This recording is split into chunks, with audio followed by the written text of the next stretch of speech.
We've all been there. Someone says something slick, and before you know it, you've fired back. Maybe with words, maybe with silence soaked in resentment, and then regret. Not because you felt too much, but because you let that feeling take the mic. Reacting is easy. It's automatic. It's what your brain does to protect you, to defend you. But here's the truth. Your brain was built for survival, not peace. And survival doesn't care about consequences. That's why we have to train it to stop, pause, breathe, and respond instead of reacting. Here's the first shift. Reacting is instinctual, but responding is intentional. When you react, you hand over the keys. When you respond, you choose the direction. And let's talk about those triggers. The people who push your buttons, they're showing you where your buttons are still wired. A trigger isn't just a threat, it's a teacher. What if, instead of snapping, you paused and asked, why does this bother me so much? That moment of self-awareness, that's growth in real time. But growth needs space, and space starts with silence. Silence is your superpower. If you can just take one beat before the text, before the clapback, before the over-explaining, you give yourself a chance to lead, not leak. And let me be real, not everything deserves your energy. You don't have to swing at every pitch. You don't need to correct every misjudgment. You don't owe anyone a performance just because they're performing chaos. So what do you do instead? You listen to your emotions, but you don't obey them blindly. Because emotions are messengers, not masters.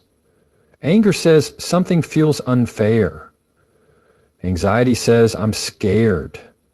Jealousy says I feel inadequate. None of those are shameful. They're signals, but they're not your script. Training your mind isn't about becoming a robot. It's about training your peace. Because in a world full of noise, the calmest person in the room holds the real power. You want peace? Start with a pause. You want respect? Start with restraint. You want power? Start with presence. You don't train your brain in a day, but each pause, each breath, each moment of stillness, that's a rip. And one day someone will push and you'll realize you no longer react, you respond.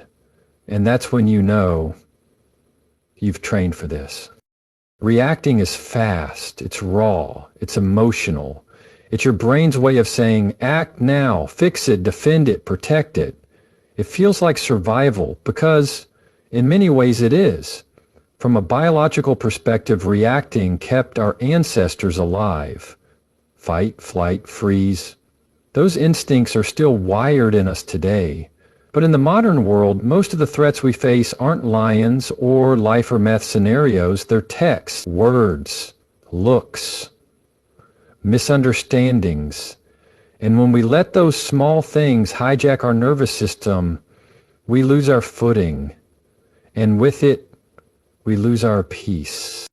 When someone cuts you off in traffic, insults you, dismisses you, or disagrees with you, your brain fires up, it floods you with emotion. Your body gets tight, your heart beats faster, your mouth wants to speak before your mind is caught up. That's the reaction. But here's the problem. When you react, you hand over your power. You let someone else's behavior dictate your emotional state. It's like saying, here, you get to control me now.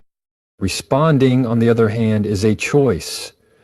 It's when you pause, even just for a breath, and ask, is this worth it?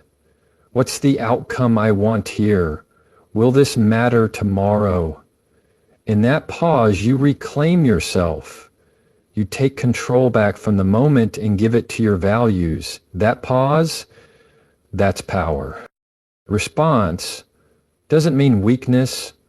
It doesn't mean silence either. It simply means intention. It's thoughtful, measured, and calm. And here's the truth. The person who can stay calm while others are losing their heads, is the one who commands the room. People may provoke you, the world may test you, but your real strength shows in how little it takes to shake you. When you train yourself to respond instead of react, you stop being a puppet to other people's triggers. You become the author of your own reactions. You choose your tone. You choose your timing. You choose whether it even deserves your energy at all. This isn't about being passive. It's about being precise. It's about having emotional discipline. And discipline isn't suppression, it's mastery. It's saying, I see what's happening, I feel it, but I don't have to act on it just because it's loud. Over time, that gap between trigger and response becomes your growth zone. That's where your maturity lives. That's where your peace lives. You stop being ruled by the heat of the moment and start being guided by the strength of your awareness. So the next time you're tempted to snap, clap back, storm out, or shut down, pause, breathe, respond. Because when you respond, you don't just keep your cool, you keep your crown. We tend to think of triggers as problems, inconvenient, uncomfortable, or even shameful. But they're not problems, they're signals. Triggers don't come to shame you, they come to show you. Every time something stings, irritates, or rattles your peace, it's pointing towards something deeper that's asking for your attention, not from the world around you, but from within. When someone ignores your message and you feel disrespected, pause. That irritation isn't just about them. It may be rooted in a childhood where you felt overlooked. When someone criticizes you and it leaves you defensive for hours, pause. That reaction might come from a deep place inside that still craves validation or fears rejection. You see, triggers are unhealed echoes. They speak from old wounds that were never resolved, old beliefs we accepted as truth, or past versions of ourselves that were hurt but never heard. And they don't disappear by avoiding them, they wait quietly until something in your present pokes at what still needs peace. The beauty is this. Once you stop blaming the trigger and start studying it, you become your own healer. Instead of asking, why did they say that to me? You start asking, why did that bother me so much? That shift takes you out of victim mode and places you into growth mode. The trigger is a teacher. It's showing you where you're still carrying pain. It's not asking for a reaction, it's asking for reflection. And reflection is where healing begins. You start to uncover patterns. Maybe you realize you've been choosing relationships that mirror an old family dynamic. Maybe you notice you shut down emotionally anytime conflict arises because conflict once meant danger. The trigger opens the door to self-awareness, and from there, transformation. But here's the key. Healing doesn't always mean fixing. Sometimes healing just means understanding. It means offering yourself compassion in the places where judgment used to live. It means sitting with the discomfort instead of running from it, knowing it's not there to hurt you, it's there to free you. So the next time you're triggered, don't suppress it and don't project it. Study it. Let it teach you.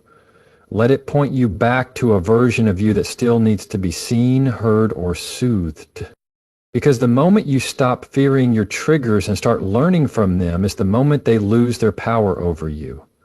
You become less reactive, more grounded, and far more in tune with yourself. And that's not just growth. That's self-mastery. Your triggers are not your enemy, they're your guides. And every time you listen, you become wiser, lighter, and more whole. In a world that pressures us to respond instantly, defend quickly, and speak constantly, silence feels unnatural, uncomfortable even. But silence isn't weakness. It's not retreat. It's not surrender. In truth, silence is a discipline and one of the strongest forms of self-restraint you can develop. When emotions run high, your instinct is to react, to jump in, to correct, to defend, to explain. But in that split second of verbal reaction, you often say something you don't mean, or something you later wish you'd said differently. That's because speaking from emotion is like trying to steer through a storm without vision. It's messy, and it leaves wreckage behind. Now imagine the opposite. Imagine pausing, just for a breath, 1 second to feel, then to think. That second doesn't seem like much, but it changes everything. Silence breaks the cycle of reactivity. It creates space between what triggered you and what you choose to do about it. That space, that's power.